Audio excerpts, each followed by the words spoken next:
Subscribe कीजिए हमारे YouTube channel नाते रजा को और बेल आइकन को प्रेस कीजिए जिससे आपको हर रोज न्यू वीडियो की नोटिफिकेशन।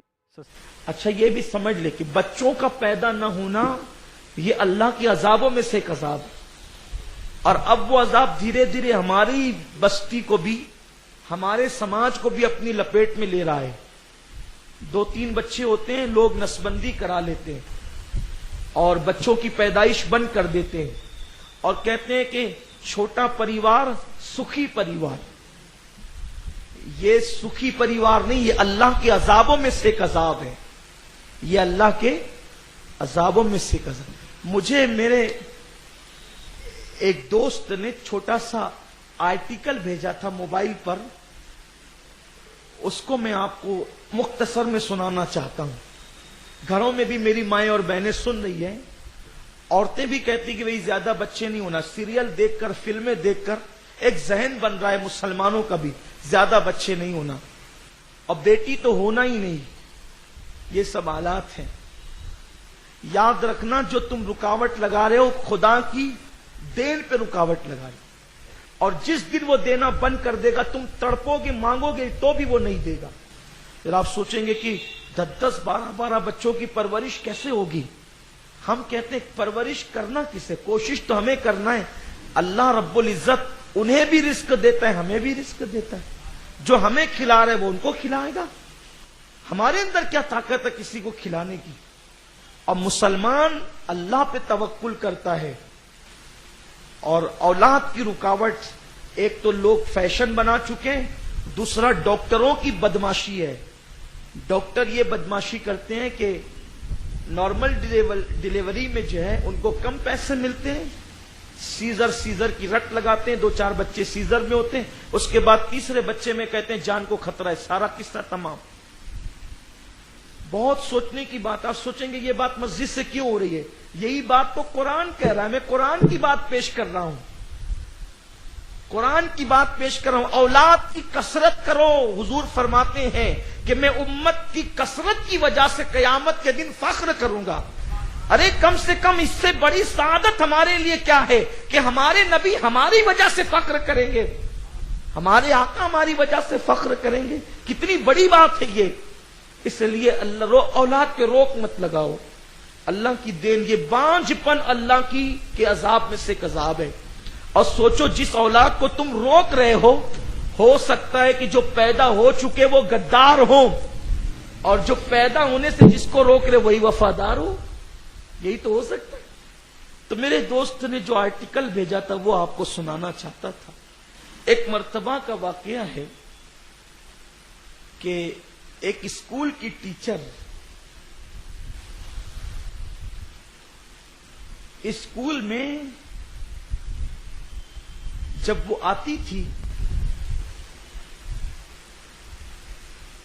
तो मामूल से कुछ ताखीर से वो आती थी। ताखीर से आती थी और बच्चों को पढ़ाकर वो जल्दी जाने की कोशिश करती।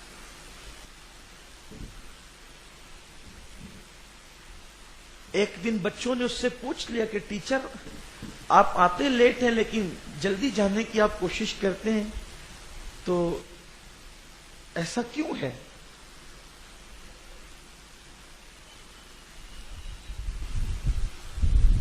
तो उसने कहा कि ऐसा क्यों है ये तो बाद में बताऊंगी, लेकिन मैं तुम लोगों को एक कहानी सुनाती हूं बच्चों।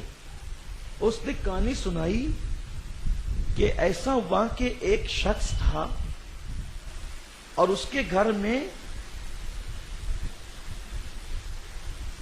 4 बेटियां थी। 4 बेटियां पैदा हो गई थी और थोड़ी थोड़ी बड़ी हो गई थी। 5वीं जो बेटी पैदा हुई तो वो 5वीं बेटी, बाप उसकी पैदाइश पे बड़ा नाराज हुआ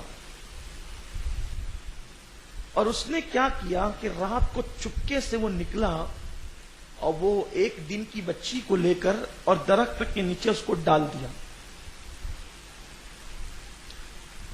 और रात भर इंतजार करने लगे कोई इसको उठा करके लेके जाए, लेकिन कोई उसको उठा के लेकर नहीं गया। सुबह को देखा तो वो दरख्त के नीचे वैसे ही وہ کہتے ہیں نا جس کو اللہ رکھے اس کو کون چکھے.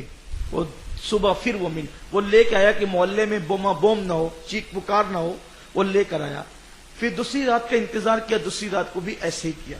رات بھر وہ درخت کے نیچے پڑی رہی, لیکن اس کو کتے نے بھی نہیں کھایا, جانوروں نے بھی نہیں کھایا, ایسی سر سلامت رہی. پھر اس کو لے کر آیا. تیسری رات بھی یہی ہوا. تیسری رات کے بعد دونوں میاں بیوی نے مشورہ کیا, ایسا لگتا ہے کہ یہ بچی اپنی مقدر کی ہے, اس کو رکھ لیا. اس کے بعد پھر ایسا ہوا کہ پھر اس کی بیوی مراد سے ہوئی, اور اب کی بار ایسا ہوا کہ ایک بیٹی مر گئی اور ایک بیٹا پیدا ہوا. پھر دوسری بیٹی مر گئی, دوسرا بیٹا پیدا ہوا. تیسری بیٹی مر گئی, تیسرا بیٹا پیدا ہوا. چوتھی بیٹی مر گئی, چوتھا بیٹا. 4 بیٹے پیدا ہوئے. اب بالکل معاملہ گویا کہ برعکس اور الٹ ہو گیا. جو 4 بیٹیاں تھی وہ مر گئی اور 4 بیٹے پیدا ہوئے, اور جس کو درخت کے نیچے چھوڑ آتا تھا اب وہ ایک لوتی بیٹی ہو گئی. 4 بھائیوں کی ایک بہن ہو گئی. تو بھائیوں کی شادیاں ہوتی رہی. سب شادیاں کر کے الگ الگ بھاگ گئے. ماں کا انتقال ہو گیا, یعنی اس کی بیوی کا, اور اب وہ آدمی اکیلا بچا ہے, اور اس کی عمر ہو گئی ہے 60 سال سے زیادہ. اس کو ہو گیا ہے فالج, نہ وہ اٹھ سکتا ہے, نہ چل سکتا ہے, نہ پھر سکتا ہے, کچھ نہیں وہ کر سکتا. لیکن اب اس کی خدمت کے لیے نہ کوئی بہو ہے, نہ کوئی بیٹا ہے. تو وہی لڑکی ہے وہ جس کو درخت کے نیچے پھینک آتا تھا, وہی لڑکی آج اس کے کام آ رہی ہے, اور وہ لڑکی کوئی اور نہیں ہے, وہ میں ہی ہوں. آپ توجہ فرمائیں کہ یہ حال ہوتا ہے. تو انسان بیٹے سے نفرت کرتا ہے, بیٹی سے نفرت کرتا ہے, کبھی بیٹی سے نفرت کرتا ہے, کبھی بیٹے سے کرتا ہے, کبھی مطلقاً بچوں سے کرتا ہے. 2 ہی چاہیے, 3 ہی چاہیے, یہ نہیں چاہیے. اللہ سے کہو, اللہ تو جتنا دینا چاہتا ہے, تو کریم, جب دینا چاہتا ہے تو میں بندہ ہوں, میں ضرور لینا چاہتا ہوں. اور خواتین تک اگر میری آواز پہنچ رہی ہے تو میں ان سے بھی کہتا ہوں, اللہ جب دے رہا ہے تو وہ تمہیں سنبھالنے کی طاقت بھی عطا کرے گا. اتنا یاد رکھنا بس. خدا دے رہا ہے تو سنبھالنے کی طاقت بھی اللہ عطا کرے گا, اور اگر تم بانجھ ہو گئے تو یہ اللہ کے عذاب میں سے ایک عذاب ہوگا.